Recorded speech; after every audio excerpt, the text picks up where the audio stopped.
A queda de cabelos é um dos efeitos causados pela quimioterapia no tratamento contra o câncer.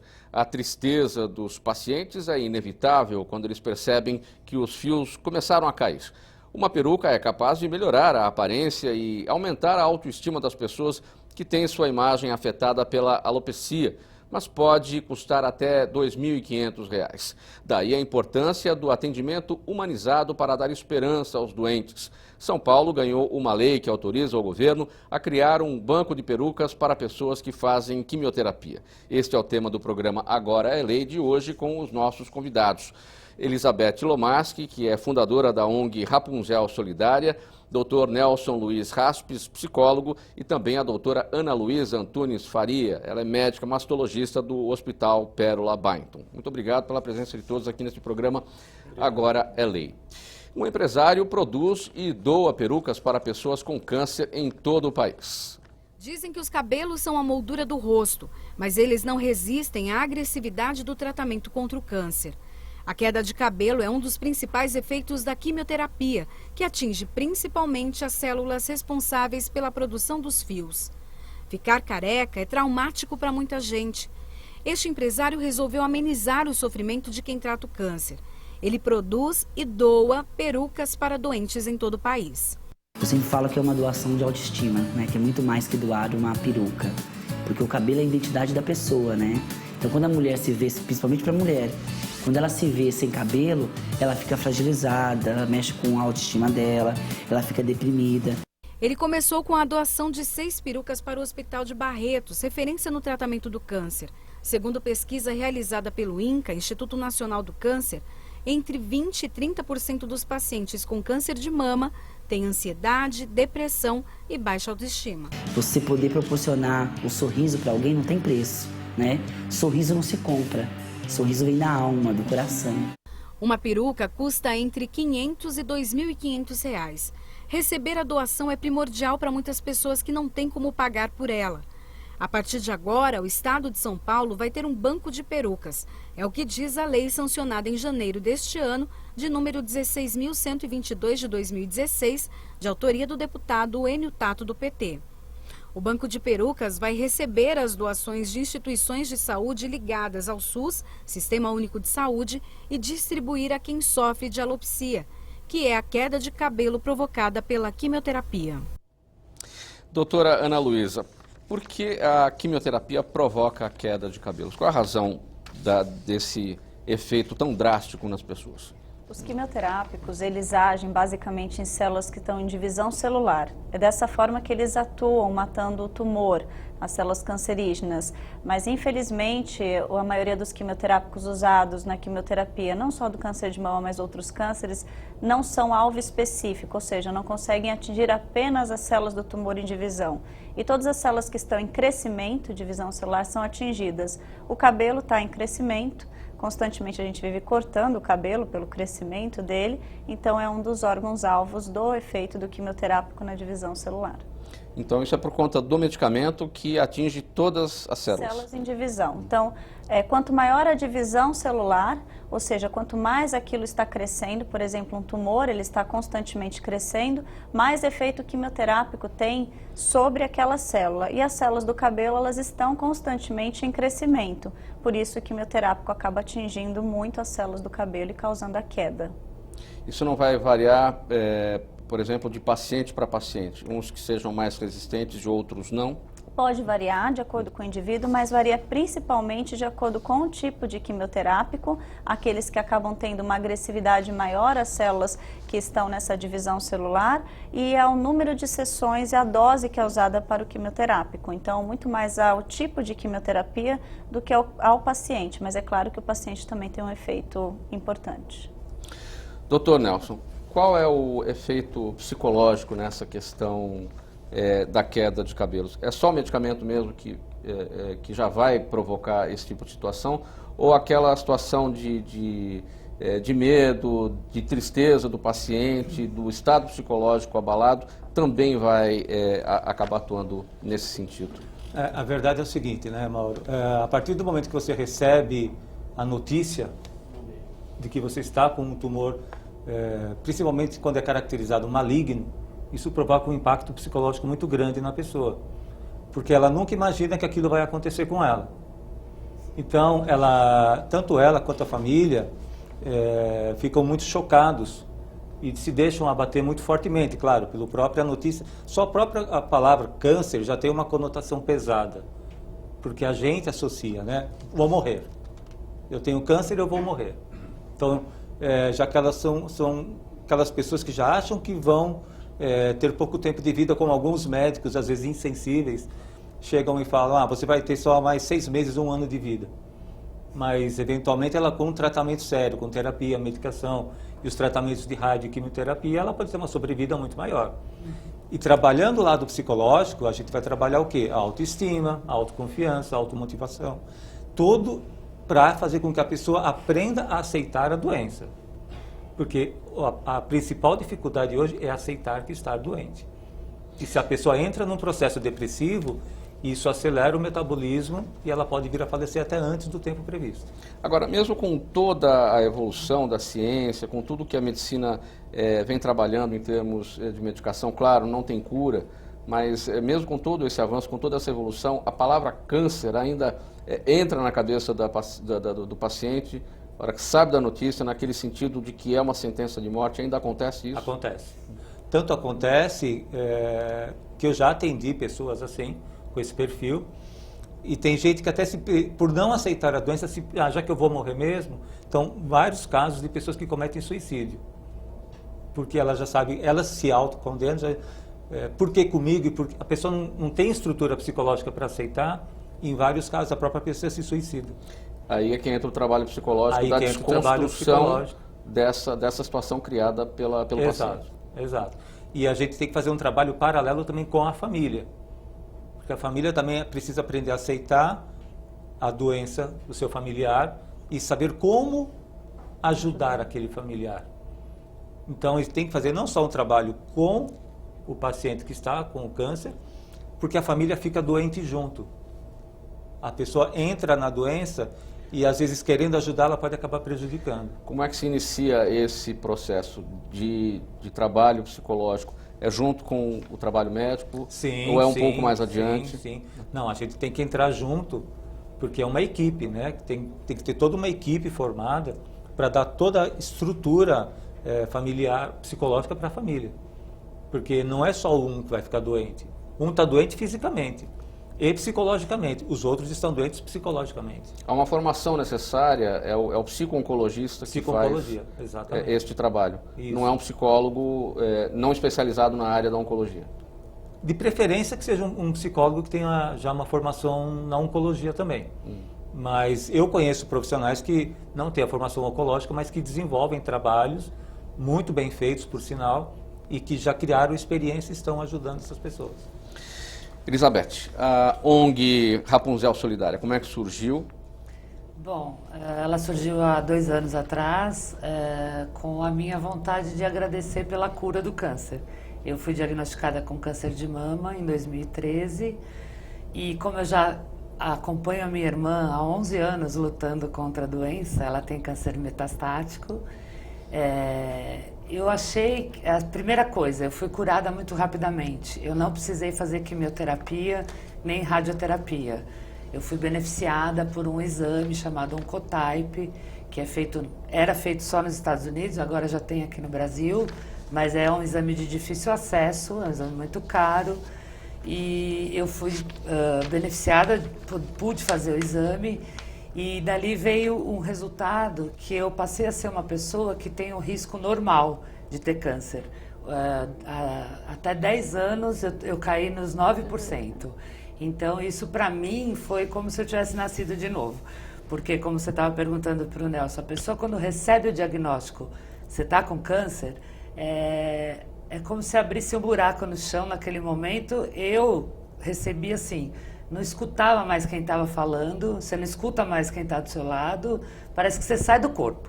Aí quando você volta, você fala, então tá bom, agora já que é assim, o que eu vou fazer? E aí começam as recomendações. E o oncologista que me atendeu, ele foi muito feliz nessa solicitação desse exame, né? Então eu pude me beneficiar disso. E a partir daí eu achei que era a pessoa mais feliz do mundo. Puxa, eu não vou precisar passar por aquele tratamento tão difícil, então eu acho que eu vou deixar meu cabelo crescer para doar. E aí, nesse processo de deixar crescer, eu comentei com uma amiga e no dia seguinte ela me mandou o cabelo dela. E daí eu comecei a procurar profissionais que pudessem me ajudar a fazer as perucas, né? Um deles, inclusive, é o Luiz Crispim, que apareceu na matéria, que foi o primeiro, eu chamo ele de meu anjo aqui na Terra, porque ele doa o trabalho dele também para a Rapunzel. E hoje a gente tem uma outra profissional que também faz as perucas. E a gente tem atendido muitas pessoas que negam, né, que não querem aceitar o fato não só da doença, mas o fato de perder essa autoestima, né, perder a vontade. Tem gente, Mauro, que muitas vezes me pede a peruca até antes mesmo de ter começado a quimioterapia, antes do cabelo cair, né? Então ela está tão preocupada com o que aquilo vai causar para ela que ela quer a peruca de qualquer jeito. E aí a gente faz todo esse trabalho. Agora eu estou com uma parceria com o Dr. Nelson também para ele nos ajudar nessa parte psicológica dessas pacientes, porque no início eu estava muito de frente com as pacientes e muitas vezes eu me envolvia até o fim, né? Assim, então eu fico com medo também de não falar uma coisa correta, de não dar uma orientação que seja boa para ela naquele momento, né? Pelo seu relato, a impressão que se tem, quer dizer, que quando a ficha cai, né? A impressão que dá é que a primeira preocupação da pessoa é com o cabelo. É isso mesmo? É isso mesmo. A grande maioria é. Tem um percentual que hoje eu não sei te dizer de quanto, mas assim, pouquíssimas pessoas enfrentam e falam, não, eu vou assumir que eu vou ficar careca. Por quê? Porque a pessoa quando sai careca na rua, careca não é a nossa vestimenta correta, né? Não é. Então ela sai, ela tem o olhar dos outros, já é assim, eu tô doente. Então ela já se sente doente porque estão olhando ela careca, né? Então acho que a grande maioria, a preocupação é realmente o cabelo de volta.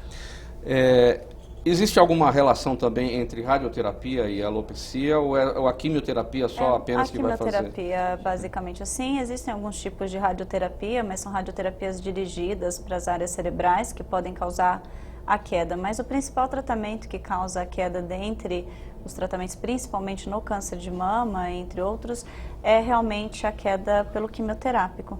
Isso que vocês colocaram é extremamente interessante, porque a gente sempre comenta que a segunda pergunta que a paciente faz pra gente não é se eu vou viver ou vou morrer, mas meu cabelo vai cair. Então, quando você dá o diagnóstico do câncer de mama, a primeira pergunta eu vou perder minha mama? E a segunda meu cabelo vai cair. Nunca é em relação a se ela vai viver ou morrer, igual a gente estava colocando. Essa é uma reação mais das mulheres ou dos homens também? Porque das mulheres, o significado... Das mulheres, basicamente. Porque o homem, se ele aparecer careca, exatamente, eu acho que não é só questão de autoestima. Eu concordo muito bem com a Elizabeth que a principal questão é sobre o que os outros vão pensar. Porque a partir do momento que uma mulher está careca, ela chama muita atenção no círculo social que ela está. Então é como se ela escrevesse na testa dela, eu tenho câncer ou alguma doença muito grave. Isso faz com que todo mundo enxergue ela como uma pessoa doente. Então, por mais que ela se sinta bem, ela tem que carregar aquele estigma do eu tenho alguma doença, todo mundo é obrigado a saber. Se eu vou na minha igreja, todo mundo vai me perguntar. Se eu vou fazer a unha na manicure, que seja, não posso tirar cutícula, vou pintar a unha. Vou pintar a unha, vou fazer uma massagem, alguém vai me perguntar o porquê que eu tô careca. Então, o ficar careca, ele carrega esse peso de eu estou doente. Então, e de ter não que é ficar só ali na explicação, constante, pessoa por pessoa. Exatamente. Chamar olhares de estranhos também. Elas se incomodam com, cheguei no metrô, todo mundo olha e olha com esse olhar de coitada.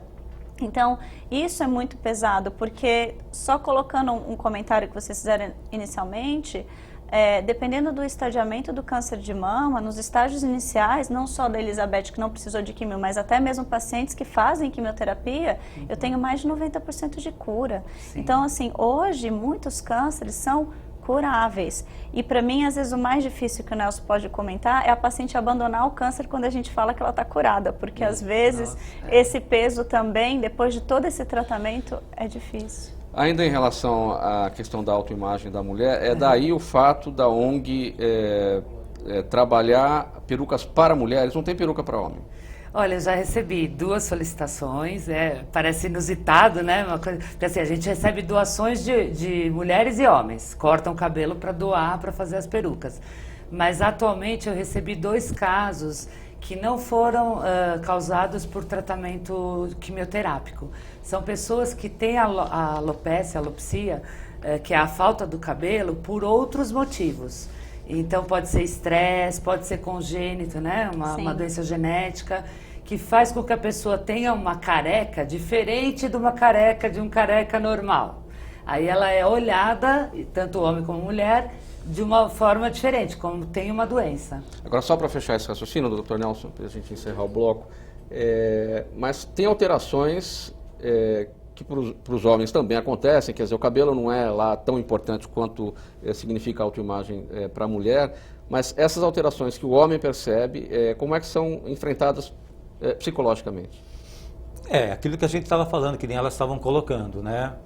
É difícil você aceitar que tem uma doença, ainda mais uma doença de tal gravidade. Eu acredito, fazendo um pouco o que elas estão falando, que a primeira questão é o impacto. Eu acho que isso também, como que a pessoa recebe, vai muito da própria estrutura psicológica da pessoa. Isso variando tanto para o homem quanto para a mulher. Eu acredito que o impacto maior seja para a mulher, porque a mulher ela é difícil se imaginar sendo careca e ter que se expor sem cabelo. O homem é comum a gente ver da careca, essa questão toda. Quantas pessoas não raspam o cabelo porque é modismo ou coisas do tipo. Agora, para a mulher... Porque até se acham melhor sem cabelo. Exatamente, exatamente. Mas para a mulher já é uma situação totalmente atípica. São raras as pessoas que eu conheço, mulheres, que saem carecas na rua e enfrentam isso, enfrentam os preconceitos e enfrentam a sociedade. Não tem o porquê não enfrentar. Se ela está fazendo isso, é sinal de que ela está aceitando que ela tem uma doença e que não tem, ela é como outra pessoa qualquer, só que ela tem uma doença, entendeu? Aqui na TV Assembleia SP você acompanha o programa Agora é Lei. Estamos falando da lei de autoria do deputado Enio Tato do PT, já sancionada pelo governo do estado e que autoriza o executivo a criar um banco de perucas, destinando esse trabalho, essas perucas, às pessoas que fazem quimioterapia. Nós vamos para um intervalo, nós voltamos em seguida. Até já.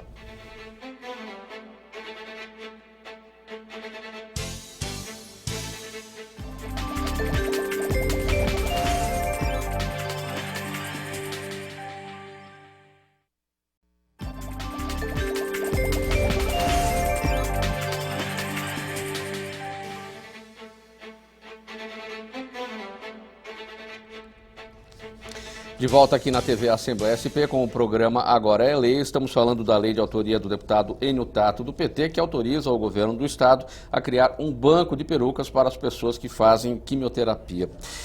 Elizabeth, como é que as pessoas, ou como é que as mulheres, né, fazem a doação de cabelos lá para a ONG Rapunzel Solidária?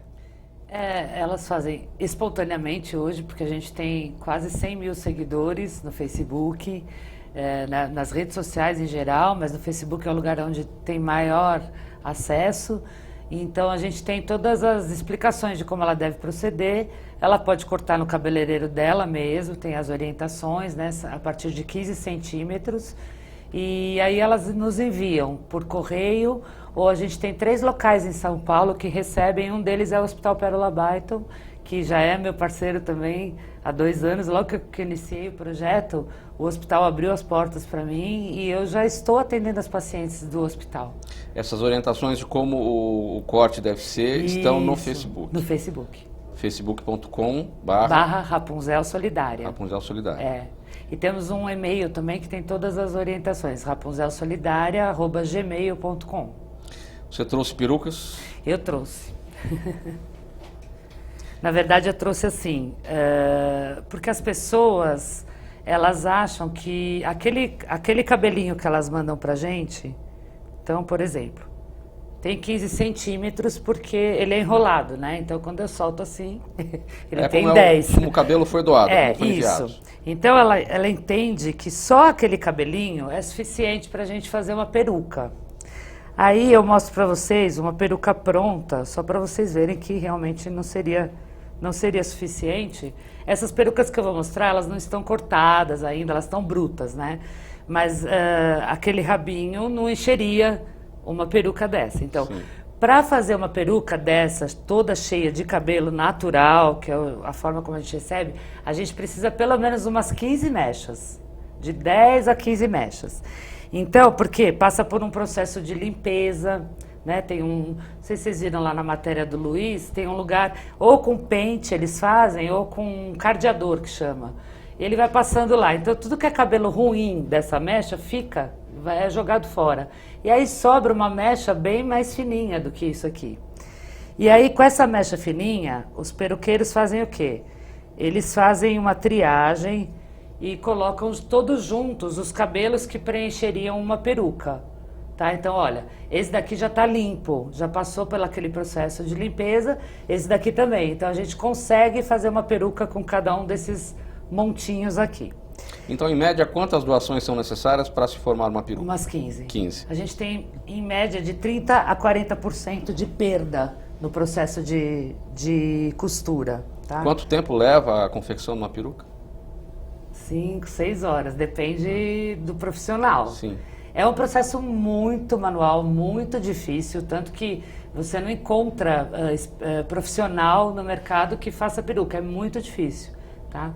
Aí ela passa por um processo de costura, não sei se deu para acompanhar, mas se vocês entrarem no nosso canal no YouTube, a gente tem alguns vídeos que mostram como que é esse processo de costura, que é bem manual. Então, cada uma daquelas mechinhas é costurada inúmeras vezes para virar isso daqui. E aí, isso aqui a gente chama de tressé, né? Então, aqui é por metro que é medido. Então, aqui tem 1 metro, por exemplo, todinho costurado. Esse 1 metro consegue preencher uma peruca, aquela volta toda da touca, entendeu? E aí, acho que eu trouxe mais uma mais clarinha aqui também, super bonita. Todas elas são muito lindas. Agora, Elizabeth, você não faz as perucas, você recebe as doações e você tem 2 profissionais. Hoje são só 2 profissionais. Um é o Crispim, que nós mostramos na reportagem. Isso, Luiz Crispim e a Toninha Rocha. São 2 profissionais bem conhecidos no mercado. Inclusive, acho que a Toninha e o Luiz já até trabalharam juntos antigamente. Não é fácil a gente encontrar profissional que faça isso, principalmente voluntariamente. Você tem contabilizado quantas pessoas já foram beneficiadas por esse trabalho? Sim. A gente começou a entregar perucas em março de 2014, né? De lá para cá, a gente está fechando agora esse trimestre aqui, juntando esse tempo todo, já foram aproximadamente 500 perucas. Só que dizer que eu entreguei 500 perucas, não foram só 500 pessoas beneficiadas. Aí nós beneficiamos aquela pessoa, a família dela, o namorado, o filho, o marido. Então, assim, a gente conta que deve ter beneficiado muito mais gente. Doutora Ana Luísa, terminada a quimioterapia, quanto tempo leva para o cabelo voltar a crescer, para ter um aspecto já de normalidade? 3 a 6 meses. Então, em média, em 6 meses, a maioria dos pacientes já se sente normal. Acabando a quimioterapia, na verdade, assim, após 28 dias, você já vê uma penugem, a gente já vê realmente aquele cabelinho que está começando a nascer. Mas para ela sentir que está dentro de uma normalidade, geralmente de 3 a 6 meses, e aí o crescimento para ter o cabelo no tamanho que ela tinha, às vezes demora anos, né? No tamanho que ela tinha anterior. Mas o próprio efeito psicológico, né, de fim de tratamento também já leva a toda uma situação favorável para o crescimento. Exatamente. Então, assim, esses 6 meses é geralmente quando ela tem esse bem-estar, que ela já vê que ela tem um cabelo num tamanho curtinho, quase um cabelo masculino, mas que ela já se sente bem. No consultório, qual que é o peso do suporte psicológico eu acho que para o médico que não teria esse papel? Qual que é o peso do suporte psicológico e o peso da medicação? Eu acho que assim, o suporte psicológico é a base de todo o tratamento, independente de em que local você está. Mas a paciente deposita uma confiança muito grande na cura dela, em tudo aquilo que você está dizendo. Então você é o elo entre o mundo desconhecido e o mundo humano que ela conhece aqui fora. Se a gente não der esse suporte psicológico, nem mesmo psicólogo ela vai procurar. Então, assim, depende muito de nós que estamos ali como mastologistas ou como qualquer cirurgião oncológico, ou até mesmo eu que também trabalho com oncologia clínica, com quimioterapia, de você ser o elo entre o desconhecido, porque para ela é um mundo completamente desconhecido e a única pessoa capaz de transformar aquilo numa realidade melhor somos nós que estamos ali do outro lado da mesa. Então, eu acho que sem isso ela não segue o tratamento. Ela abandona. Tem pacientes que por medo abandonam o tratamento. E onde é que vocês, médicos, vão buscar esse trabalho de prestar um suporte, um apoio psicológico que não é da área médica, é da área da psicologia e que acaba acontecendo no consultório? Que é engraçado porque, por exemplo, tem coisas que são perfis da pessoa que está atendendo. Então, a medicina acaba te selecionando para esse perfil. Igual algum médico que vai trabalhar com cuidados paliativos, já são médicos que têm um perfil de gostar de dar esse tipo de atendimento. Então, eu acho que é uma coisa meio inerente que você vai desenvolvendo ao longo da sua carreira, de você se identificar com esse tipo de paciente, com esse tipo de tratamento e com esse tipo de atendimento.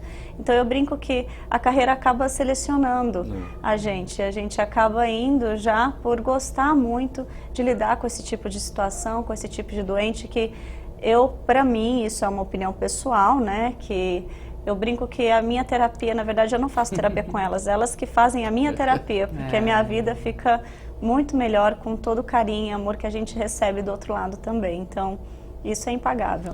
Doutor Nelson, vamos falar do câncer infantil. A gente conhece no mercado algumas marcas de bonecas que são carecas para dar o apoio psicológico necessário para as crianças, especialmente para as meninas, claro. Como é que as meninas recebem a notícia do câncer? Essa questão do cabelo, da mudança da imagem já passa pela cabeça delas? Tem essa consciência do que vai acontecer? Como é que é essa situação? Mauro, é uma pergunta interessante, porque isso também, como vai atingir os pais também têm que saber como chegar para os filhos e explicar que ele está com uma doença e que ele vai ter que ficar hospitalizado por um tempo determinado. Existem locais em que até crianças estudam nesses locais por estarem internadas. O que eu observo, que eu já tenho presenciado, é que as crianças, elas têm por mais que elas saibam que seja um tratamento dolorido, elas acabam aceitando a doença de acordo também da forma como foi transmitida para ela e todo um trabalho que é feito com os pais. Porque para os pais o impacto é muito grande ter um filho doente, ainda mais sendo uma criança. Né? A gente sabe que tem muitas histórias assim, mas a observação que eu tenho é que os pais ficam mais assustados do que a criança. Até a doutora pode até me corrigir se eu tiver... Não, e na verdade a criança às vezes fica com medo de decepcionar os pais, como se ela tivesse feito algo errado. Exatamente, então, ela se sente culpada. Ela se sente culpada, então você tem que trabalhar isso com o pai. De estar fazendo os pais sofrerem, coisas desse tipo. Mas elas têm uma capacidade de adaptação muito fácil. Tanto é que tem crianças que eu conheço que estudam, tem um professor que vai até a escola, até o hospital, para a criança poder estudar. Então lá estão, e da mesma forma que tem aquele trabalho fantástico, que já foi divulgado várias vezes, dos Doutores da Alegria. Que eles fazem um trabalho maravilhoso. As bonecas carecas ajudam as meninas a aceitarem mais a mudança? Sim, porque é todo um trabalho lúdico, né? Então, especialmente pelo fato que elas não vão usar as perucas, as crianças, as meninas, mas vão colocar e tirar as perucas das bonecas. Sim, para elas estarem entendendo o que vai acontecer com elas também. Entendeu? Eu tenho até um número para contar, que eu acho que assim, é infinitamente menor o número de crianças que querem uma peruca do que adultos, né? Porque elas lidam muito bem. Se você colocar uma faixinha, uma tiarinha, mesmo sem o cabelo, para elas está tudo bem, elas vão brincar, elas não têm ainda... A criança não tem os filtros que a gente tem, não tem o preconceito que a gente tem. Então, para elas, tudo bem. Se eu estiver bem, vou ficar bem... Pode ser careca, não tem problema. Então, eu entrego perucas para crianças e para adultos. Para crianças, quando vem o pedido, eu sinto muitas vezes que o pedido é muito mais daquela mãe que está vendo aquela menina carequinha dentro de casa do que da própria criança. tá? Eu já tive caso que É a mãe quem se importa, os pais se importam. Mais, por quê? Porque a gente tem o preconceito, então a gente acha que aquela criança vai ser julgada, né? Na escola vão falar, poxa, ela está doente, vai sofrer bullying. Então, os próprios pais pedem a peruca, mas a criança mesmo, ela não tem essa necessidade. Eu acho que ela, pelo que eu tenho visto, né, dos casos que eu tenho mais perto, assim, a não ser adolescente. Aí adolescente, realmente as meninas, todas, eu atendo de todas as idades, e assim, adolescente elas querem. Muitas vezes eu mando 2 perucas, tipo, porque ela quer sair daquele jeito bonita, linda, maravilhosa. Até porque a fase da adolescência mexe muito com a vaidade. A vaidade, como aquela própria questão de que os amigos vão pensar, aquela coisa toda. Exatamente. Mas como hoje a gente vive uma questão muito de aparência, para as meninas é um impacto muito grande. Então elas têm que quebrar todo um conceito de vaidade que elas têm, o que é difícil na fase da adolescência, e para poderem enfrentar essa doença. Mas tudo sempre tem que o apoio da família, como a gente falou agora há pouco. Agora, a questão da peruca, claro, ela resgata a autoimagem, ela faz a pessoa se sentir melhor, a autoestima melhora, tal. Mas a pessoa que sabe que ela está doente, no caso de uma criança ou de uma adolescente, qual é a percepção que se tem vendo o outro com uma peruca, embora sabendo que aquela pessoa está doente? Então, na verdade... Muda também? Muda. Eu tenho casos, e aí a doutora pode até, o Nelson também me corrigir ou reforçar, que alguns médicos têm constatado a melhora da resposta do tratamento daquela pessoa quando ela está com a peruca. Então, assim, ela ganhou a peruca, ela já sorri, já sai mais para cima daquilo. E daí, ela estar carregando uma peruca já não mostra mais tanto que ela está doente. Então, aquele outro que poderia estar olhando ela como, essa menina está usando uma peruca. Primeiro que as perucas que a gente coloca na cabeça dessas pessoas nem parecem perucas, né? Quando elas vestem aquilo, você fala, meu Deus, foi feito para ela. Tamanha naturalidade. Tamanha naturalidade. E parece assim, a gente tem uma preocupação, eu peço sempre uma foto dessa pessoa, quando é de fora de São Paulo principalmente, para ela me mandar uma foto com o cabelo e uma foto depois do tratamento. E eu, pessoalmente, escolho a peruca que eu vou mandar para aquela pessoa.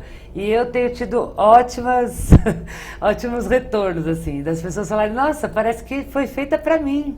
Então é muito legal, né, você receber esse feedback. Agora, claro, o cabelo é diferente de adulto e de criança. O cabelo, uma peruca para criança tem que ser com cabelo de criança que foi doado, não? Não precisa. Não? Tem vários adultos que têm cabelos como se fosse criança, cabelo mais fino, que nunca tingiu, aí não precisa. O que tem de diferente é que a touca que a gente usa para o adulto, o tamanho da touca é diferente do tamanho da criança, mas o cabelo não precisa. E só para encerrar, para a gente ir para o intervalo, o cabelo não pode ser tingido? Pode. Pode? Pode. Tá bom. Estamos aqui na TV Assembleia SP, no programa Agora é Lei. Estamos falando da lei de autoria do deputado Enio Tato, do PT, que autoriza o governo do estado a criar um banco de perucas para as pessoas que fazem quimioterapia. Mas no intervalo, voltamos já.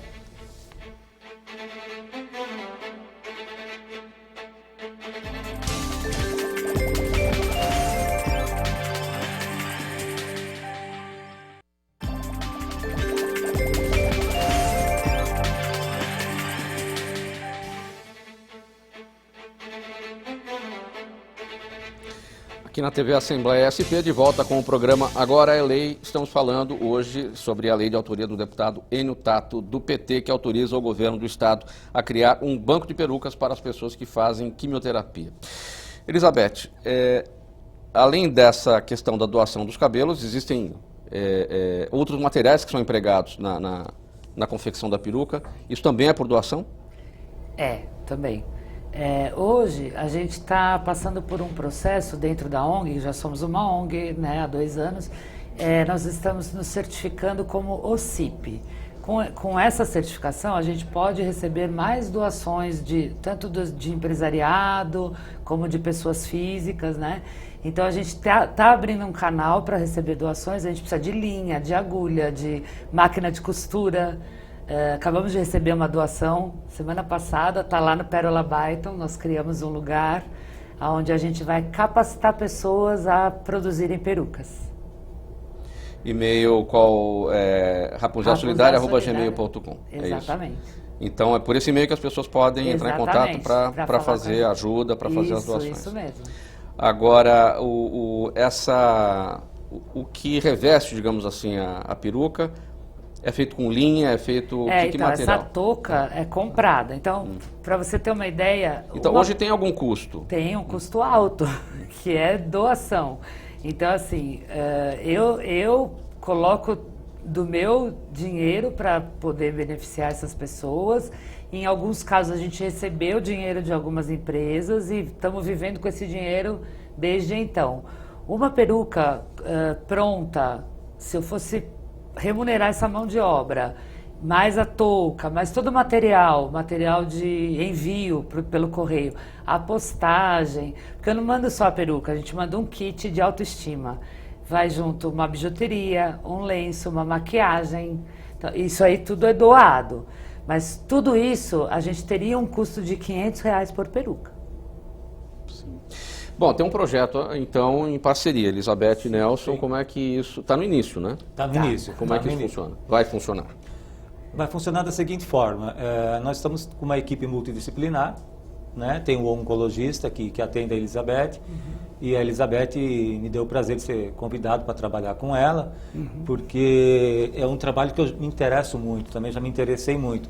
Então, a princípio, a gente vai estar criando eventos e, na medida que forem surgindo necessidades de palestras, nós vamos, nas empresas ou algumas instituições, palestrar sobre o assunto, para explicar como é que funciona todo o processo, tanto de tratamento quimioterápico quanto psicológico, para fortalecer para aquelas pessoas o quanto elas têm que enfrentar a batalha que elas vão ter que enfrentar pela frente. E de prevenção também. E de prevenção também. A gente quer falar um pouco de prevenção, juntamente com profissionais médicos, né, da área, de como se previne, né?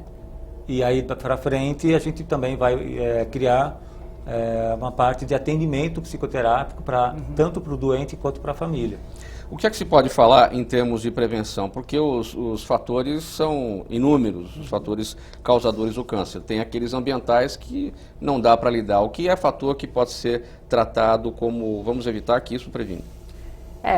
Eu acredito, como paciente oncológica que sou, porque ainda faço tratamento de hormonioterapia, que a gente precisa ter uma vida saudável, a gente precisa mudar alguns hábitos com urgência, né? Então, por exemplo, nós estamos na era dessa comida industrializada, processada, junk food, né? Fast food e tal. A gente precisa o máximo que conseguir ter uma alimentação mais próxima do natural possível. Outro dia eu li assim, abra menos embalagem e descasque mais. É mais ou menos isso, né? Com relação a esse tipo de hábito. Exercício, que a gente escuta a vida inteira falar. Então, assim, eu não tenho tempo, eu não tenho não sei o quê. Arruma um tempo, porque quando você morrer não vai mais dar tempo, né? Então, tem algumas coisas que eu acredito... Tem o fator genético, óbvio, né? Que eu não precisei fazer o exame para saber que era genético, porque já teve a minha irmã e eu, né? Então, as duas... com certeza, se eu fizesse aquele exame BRCA, daria que era genético, né? E a gente sabe que está atingindo muito mais jovens, né? Porque a população também está envelhecendo mais tarde, então a gente sabe de tudo isso. Eu, para mim, acho que as pessoas devem se cuidar mais. A gente está aqui para cuidar da gente. Então, com a palavra, doutora Ana Luísa, quais são as recomendações da médica? Primeiro é só colocando que o que assusta todo mundo, 80% das pacientes que têm câncer de mama não tem história familiar de câncer de mama.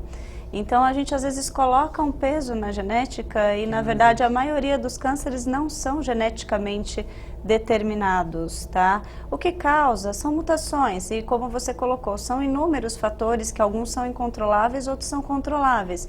Então, com certeza, a Elizabeth foi muito feliz no comentário dela, que é justamente estilo de vida saudável previne não só câncer de mama, não só câncer de intestino, não só câncer de ovário, mas previne também doenças cardiovasculares, que mata mais mulheres até do que o próprio câncer. Então, realmente praticar exercício, procurar comer comer alimentos menos industrializados, procurar comer mais legumes, vegetais, frutas. E para câncer de mama, o que é bem estabelecido é o consumo de álcool. Então, diminuir o consumo de álcool. O álcool em excesso, assim como a obesidade, também poderiam ser fatores estimulantes de risco do câncer de mama. Não é um fator isolado, são múltiplos que a gente vai acarretando e ao longo da nossa vida e pegando e somando, mas quanto mais saudável o seu estilo de vida, menos obesidade, você vai prevenir todos os tipos de saúde na medicina, né? Não só a oncológica.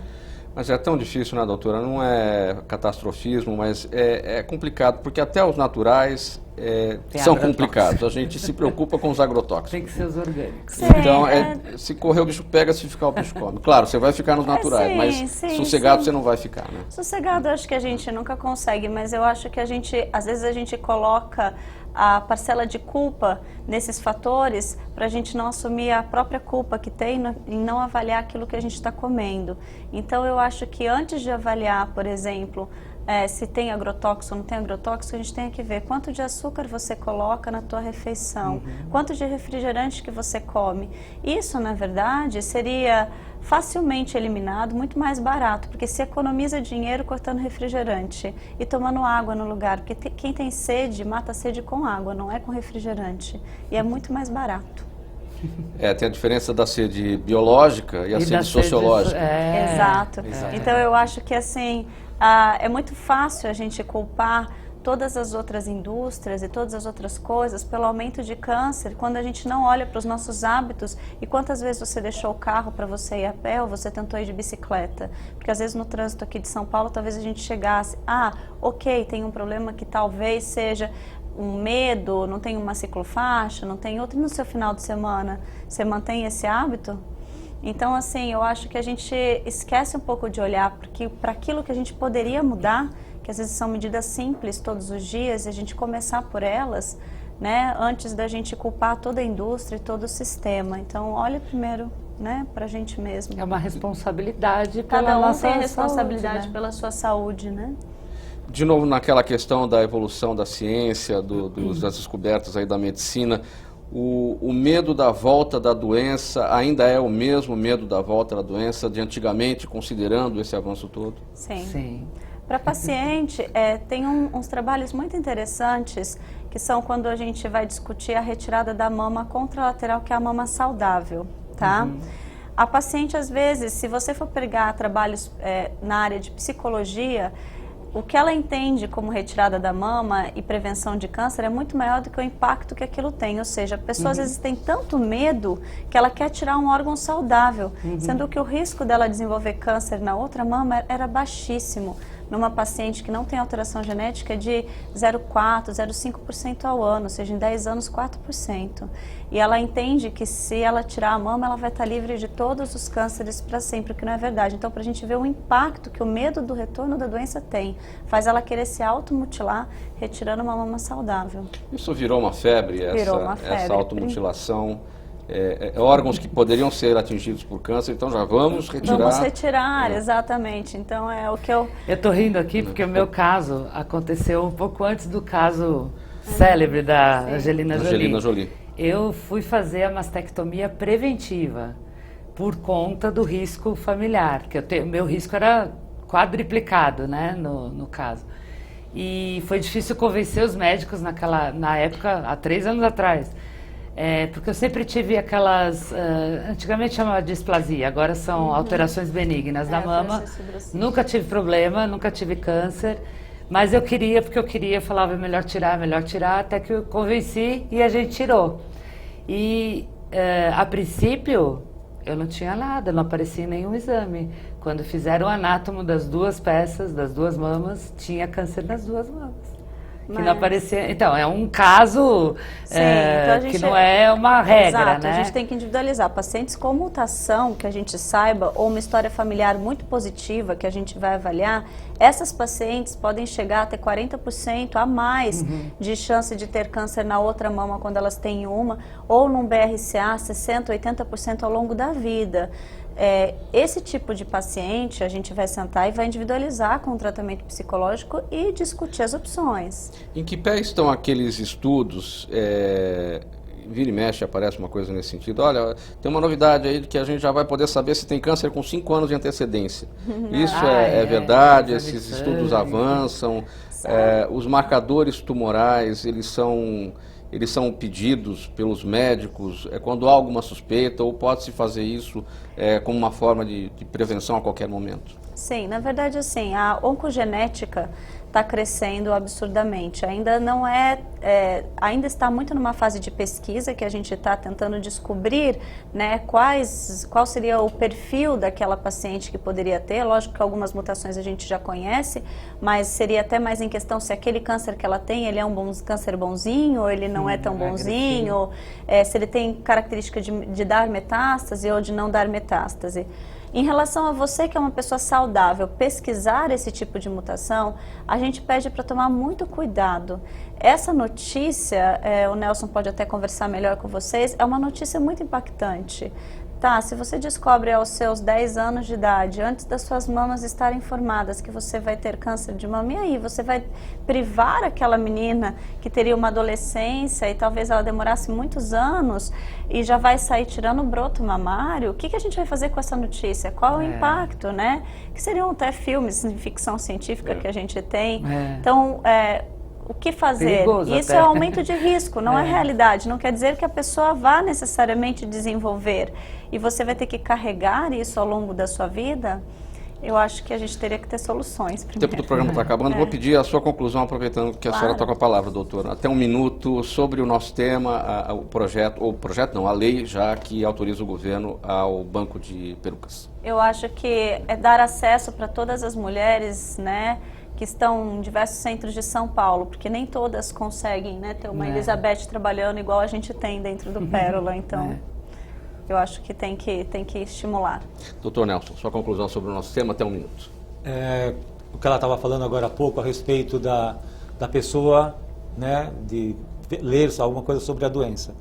Eu costumo falar muito para os meus pacientes, que não vejam nada na internet que vocês vão falar, eu tenho isso. É muito comum chegar no consultório, eu li sobre isso, então eu tenho isso. Não é assim, tem que consultar um profissional. E a respeito de qualidade de vida, também tirar daquela pessoa, do tratamento psicológico, suas mágoas, seus ressentimentos, rever seus valores de vida, suas crenças, porque a própria doença obriga a pessoa a se mudar. E tem um livro muito interessante de um autor chamado Bernie Siegel, que chama Amor, Medicina e Milagres, que ele trabalha o lado humanista da doença com toda uma equipe multidisciplinar, que é um livro indicado para quem está interessado no assunto. Elizabeth, sua palavra, um minuto. Eu estou muito feliz de ver que a gente conseguiu ter uma lei que cuida dessa coisa da autoestima para essas pessoas.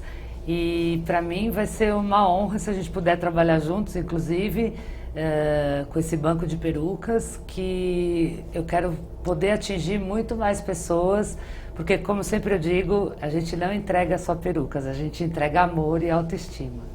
Muito obrigado pela presença de todos neste programa Agora é Lei. Hoje aqui na TV Assembleia SP falamos da lei de autoria do deputado Enio Tato do PT, que autoriza o governo do estado a criar um banco de perucas para as pessoas que fazem quimioterapia. Muito obrigado a você que nos acompanhou. Tchau, até o próximo tema.